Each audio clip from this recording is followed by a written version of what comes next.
কিয়ামতের বড় আলামতগুলোর মধ্যে দাজ্জালের আবির্ভাব অন্যতম। ইসলামী বর্ণনায় দাজ্জাল শুধু একজন প্রতারক নয়, বরং তার ফিতনাকে মানবজাতির ইতিহাসের সবচেয়ে ভয়াবহ পরীক্ষাগুলোর একটি হিসেবে তুলে ধরা হয়েছে। রাসূলুল্লাহ সাল্লাল্লাহু আলাইহি ওয়াসাল্লাম বলেছেন, আদম আলাইহিস সালামের সৃষ্টি থেকে কিয়ামত পর্যন্ত দাজ্জালের চেয়ে বড় কোনো ফিতনা নেই। রাসূলুল্লাহ সাল্লাল্লাহু আলাইহি ওয়াসাল্লামের বর্ণনায় দাজ্জাল হবে একচোখা, কপালে লেখা থাকবে কাফির। তার সবচেয়ে বড় প্রতারণা হবে নিজেকে স্রষ্টা হিসেবে প্রতিষ্ঠার চেষ্টা, আর মানুষকে বিভ্রান্ত করতে তার সঙ্গে থাকবে এমন সব বিষয় যা বাহ্যিকভাবে সত্য মনে হলেও বাস্তবে হবে তার বিপরীত। হাদিসে এসেছে, তার সঙ্গে থাকবে জান্নাত ও জাহান্নামের মতো কিছু। মানুষ যেটিকে জান্নাত মনে করবে সেটি হবে প্রকৃতপক্ষে জাহান্নাম। দাজ্জালের ফিতনার এই বর্ণনা আজকের প্রযুক্তি নির্ভর পৃথিবীতে নতুন এক প্রশ্ন সামনে আনে। কারণ এআই বা কৃত্রিম বুদ্ধিমত্তা এখন এমন সব ছবি, ভিডিও ও কণ্ঠস্বর করতে পারে যা বাস্তবের সঙ্গে পার্থক্য করা কঠিন।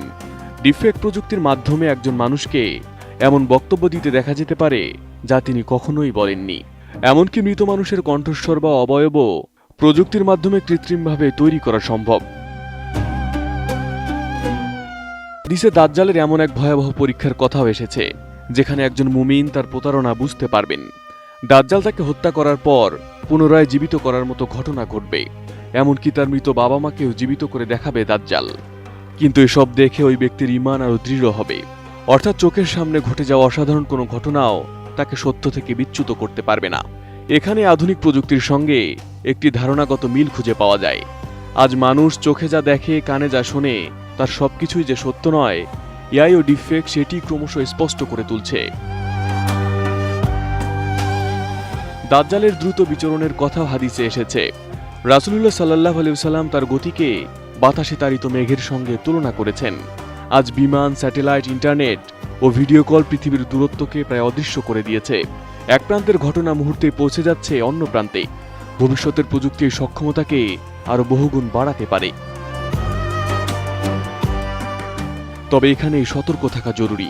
কুরআন বা সহিহ হাদিসে এআই, ইন্টারনেট, ডিফেক্ট কিংবা আধুনিক কোনো প্রযুক্তির উল্লেখ নেই। তাই দাজ্জাল প্রযুক্তির মাধ্যমে তার ফিতনা পরিচালনা করবে, এটিকে ইসলামের নিশ্চিত ভবিষ্যৎবাণী বলা যাবে না। বরং হাদিসে বর্ণিত দাজ্জালের প্রতারণা ও আধুনিক প্রযুক্তির সক্ষমতার মধ্যে একটি সম্ভাব্য সাদৃশ্য হিসেবে বিষয়টিকে দেখা যেতে পারে বলছেন ইসলামী চিন্তাবিদরা। শেষ পর্যন্ত দাজ্জালের ফিতনার অবসান ঘটবে ঈসা ইবনে মারিয়াম আলাইহিস সালামের হাতে।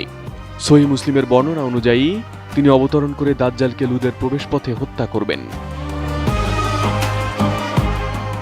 তাহলে এআই কি দাজ্জালের সহায়ক হবে?